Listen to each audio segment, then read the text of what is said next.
Bienvenue à suivre ce journal et donc voici le sommaire. La Lucha Butembo s'oppose au changement de la constitution et à un troisième mandat pour Félix Tshisekedi. Les militants de ces mouvements citoyens ont exprimé leur position dans une déclaration commune intitulée « On ne développe pas un pays à modifier ou à changer la constitution, mais en appliquant ce mardi 19 novembre ». Et dans le même sommaire, violence sexuelle sur enfants à Butembo et fléau alarmant, alerte la structure femmes engagées pour la santé intégrale FEPSI en marge de la journée mondiale de la prévention et de la guérison des enfants victimes de la violence sexuelle. Le docteur Olivier Moulissia a alerté 30% des victimes de violences sexuelles dans une ville comme Butembo des enfants, d'où son appel à la protection de cette couche. C'est tout pour les sommaires. Bienvenue à suivre les détails.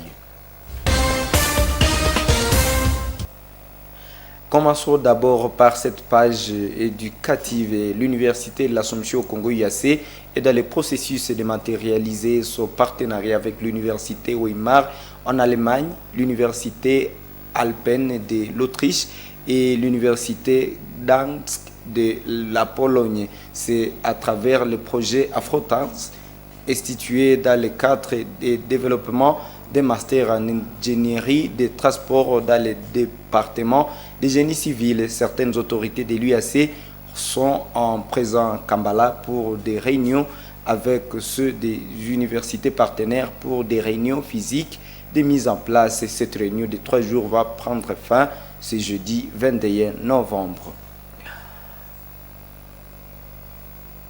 La sœur Marie-Jacqueline Kiakimwa repose désormais à paix au cimetière Notre-Dame de la Paix de Bunyuka après une cérémonie funéraire émouvante qui s'est tenue ce mercredi et ce mardi 19 novembre. La messe des funérailles a eu lieu dans l'église paroissiale des Reines des Anges au Muole Wawalaika, où plusieurs chrétiens membres de sa famille religieuse et biologique ainsi que des élèves de l'Institut Bunyuka se sont rassemblés pour lui rendre hommage. Un reportage de Waïnda Sami rendu par Gérard Mourefou. Le père Yves Nzouba Kaoma, envoyé par l'évêque de Butembo Béni, Monseigneur Sikuli Paluku Melchisedek, a présidé à l'Eucharistie entouré d'une dizaine de prêtres et diacres. Dans son homélie, il a rappelé aux participants que depuis notre baptême, nous sommes tous en route vers le ciel et a exhorté aux fidèles à bien vivre cette quête spirituelle. Il a insisté en soulignant l'importance de rester fidèle à la voie chrétienne. Les jours de notre baptême, nous avions commencé notre voyage chrétien d'aller au ciel pour rejoindre notre Dieu et les anges. Et c'est bon de connaître le chemin céleste. Nous devons bien nous comporter pour que nous arrivions au ciel. Donc nous devons éviter le mauvais comportement dans la vie chrétienne. La cérémonie s'est déroulée dans une atmosphère de recueillement avec des prières et des chants. On voit que la voyée de l'ordinaire du lieu remet des signes baptismaux de la défaite.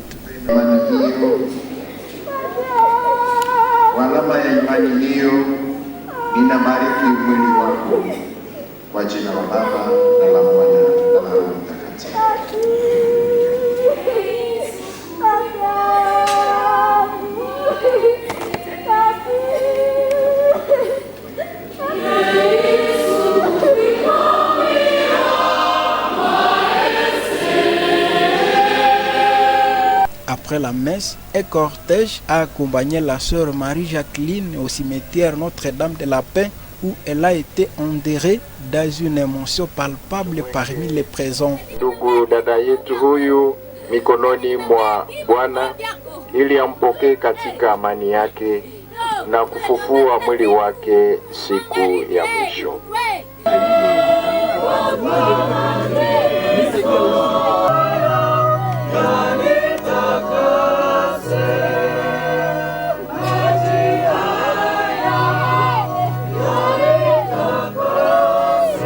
Les religieuses ayant vécu aux côtés de la regrettée sœur Marie-Jacqueline ont témoigné de son caractère pacifique, de son courage et de son amour profond pour la prière.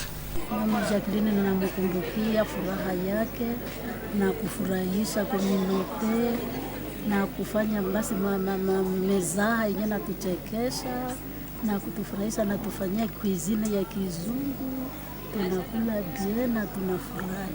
Pia mama na tunaregrete sana, sasa tutakuwa kurudia tena mwile mneni mama meza yenye alikuwa kufanya, basi tunaregrete sana. La sœur Jacqueline, ce que je retiens d'elle est que c'était une sœur pacifique. Elle est pacifique, elle est calme dans ses relations fraternelles et puis elle est vraiment joyeuse et sociale. Et ce que j'ai constaté en elle est que et malgré les souffrances qu'elle subissait pendant qu'elle était malade, mais elle gardait toujours ce sourire et elle était souple à nous accueillir à chaque fois qu'on venait lui rendre visite sur ce lit de malade. Et ses cris, quand elle était en train de crier à cause de la souffrance, elle ne faisait qu'implorer et l'assistance de la Sainte Vierge Marie et l'assistance de Dieu. Et puis, dans ses souffrances, elle ne faisait que demander pardon par ses paroles. Sœur Marie-Jacqueline Kiabikwa est née le 9 mars 1939 et est décédée le 17 novembre 2024. Sa mémoire restera gravée dans les cœurs de ceux qui l'ont connue et aimée.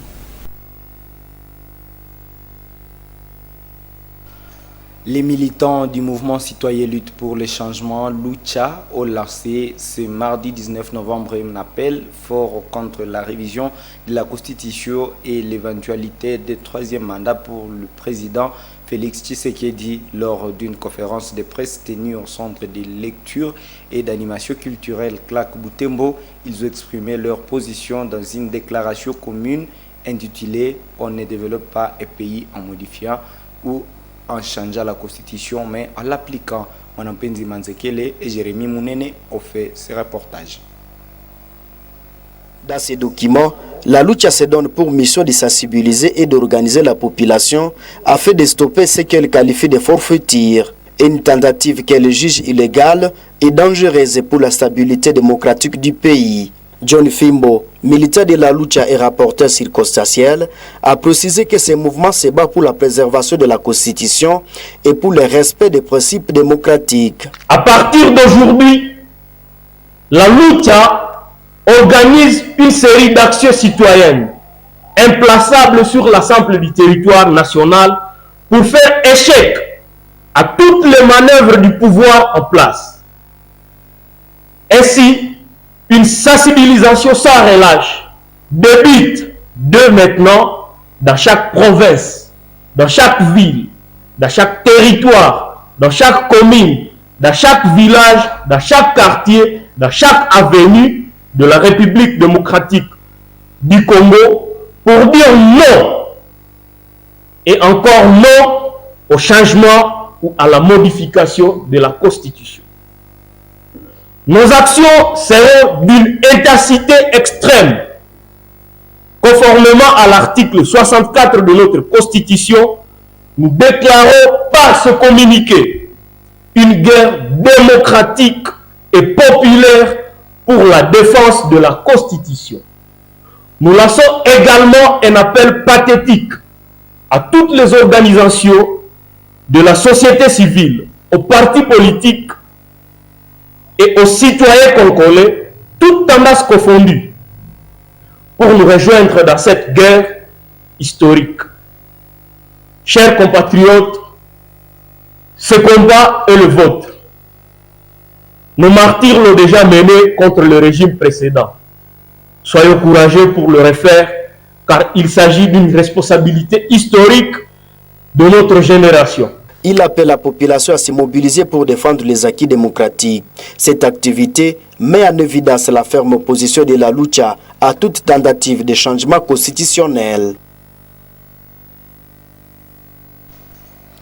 Les alentours de la ville de Goma abritent aujourd'hui plus de 7 millions de personnes déplacées de guerre. Des statistiques livrées par le vice-premier ministre et ministre de l'Intérieur, Sécurité et Affaires coutumières à Lubumbashi au cours des briefings du gouvernement tenu dans la ville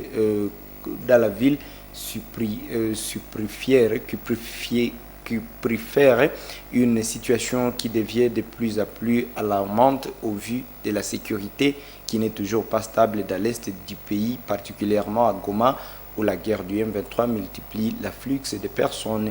Le ministre évoque une tentative d'épuration éthique que le Rwanda effectue à RDC à travers les rebelles du M23. Joël Tali sélectionne pour vous cet extrait. Au fur et à mesure, nous sommes en train de les réunir et de les consacrer.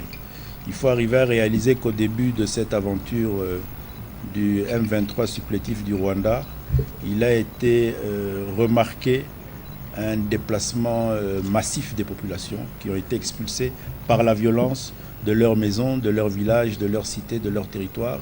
C'est ce qui constitue aujourd'hui l'une des plus grandes catastrophes mondiales avec l'installation, la mise en place des camps de déplacés autour de la ville de Goma, où nous avons un peu plus de 7 millions de personnes qui sont regroupées autour de la ville de Goma en situation de refuge, parce qu'ils ont été chassés par la violence, par la guerre, par cette initiative prise par le M23 soutenu par le Rwanda. Par la suite, nous avons constaté avec vous aussi qu'ils sont passés à une étape encore plus dangereuse, c'est la reconnaissance de fausses autorités coutumières pour consacrer cette nouvelle organisation en dehors des populations autochtones.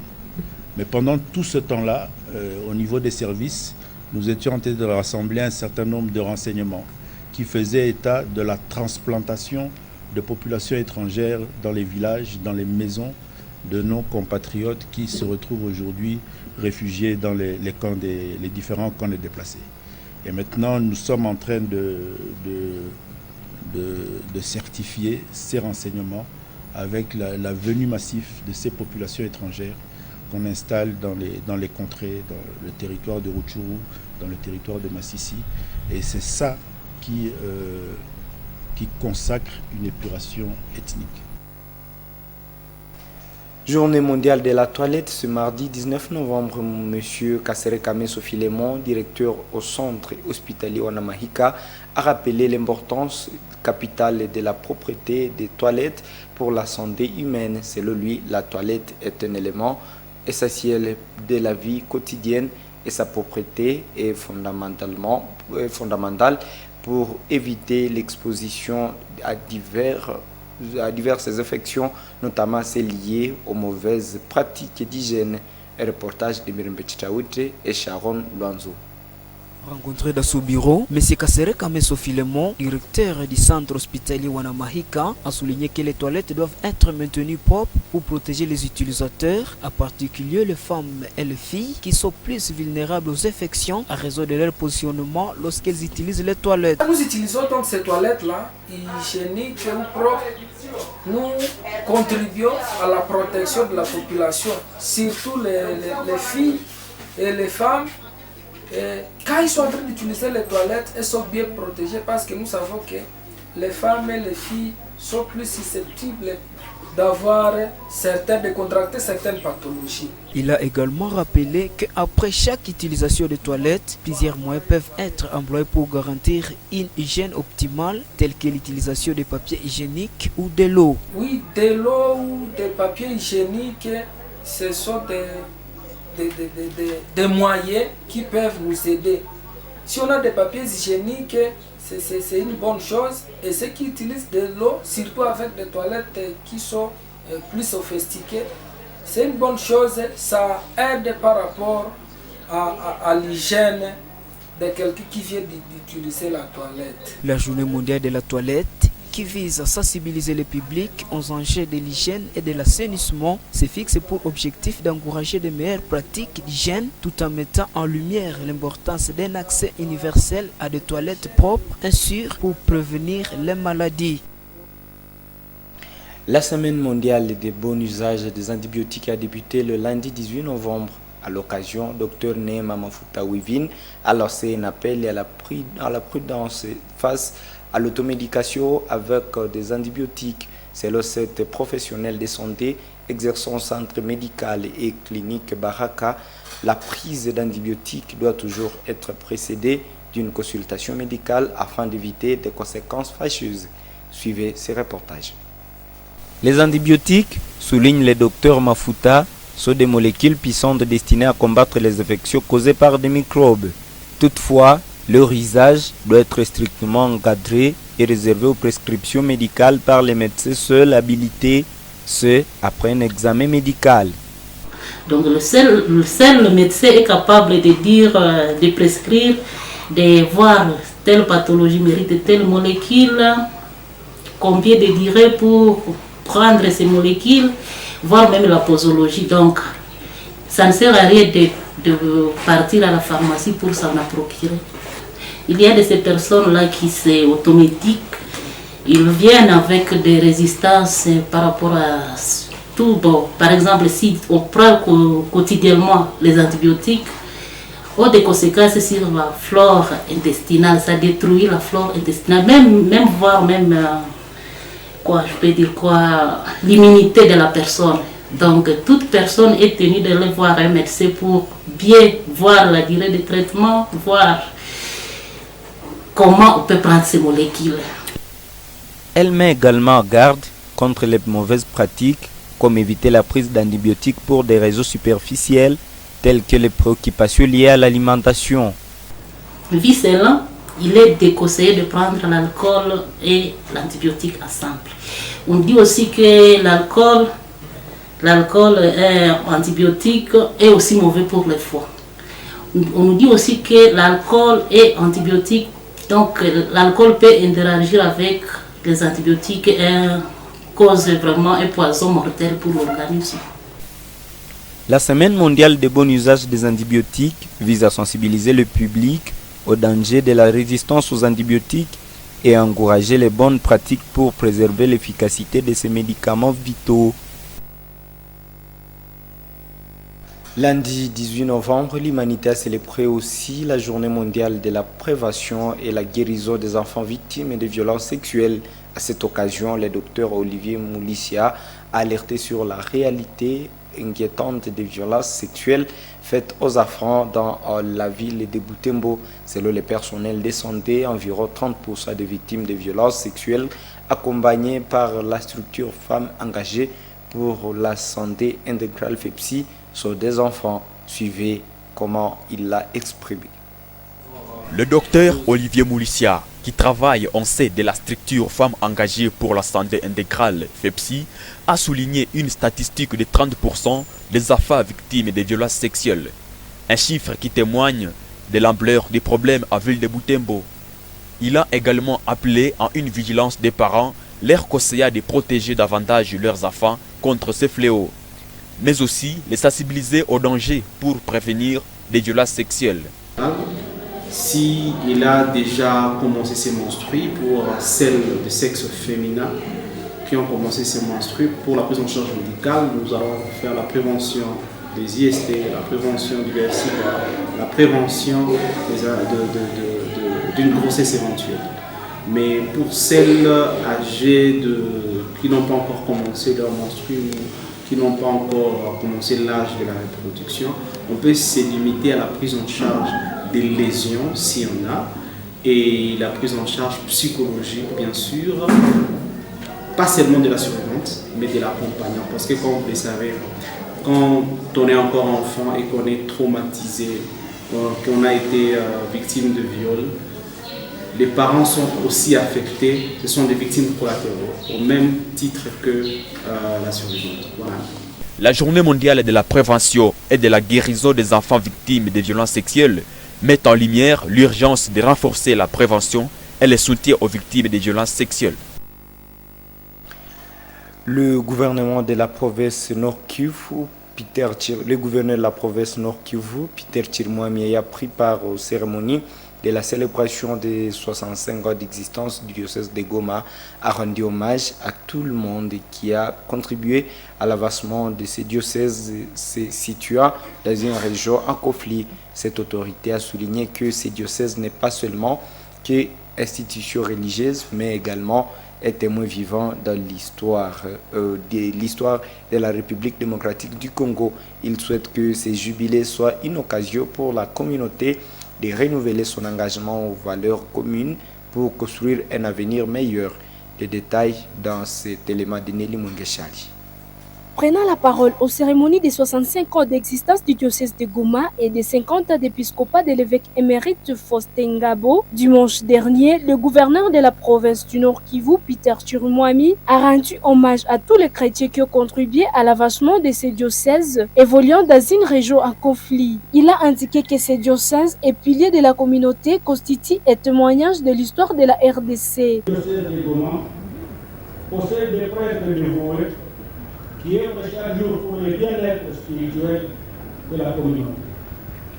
Ce diocèse se distingue par son dynamisme et son engagement, incarné par des évêques présents, compatissants et dignes. Le diocèse de Goma est bien plus qu'une institution religieuse. Il est le témoin vivant de l'histoire de la République démocratique du Congo.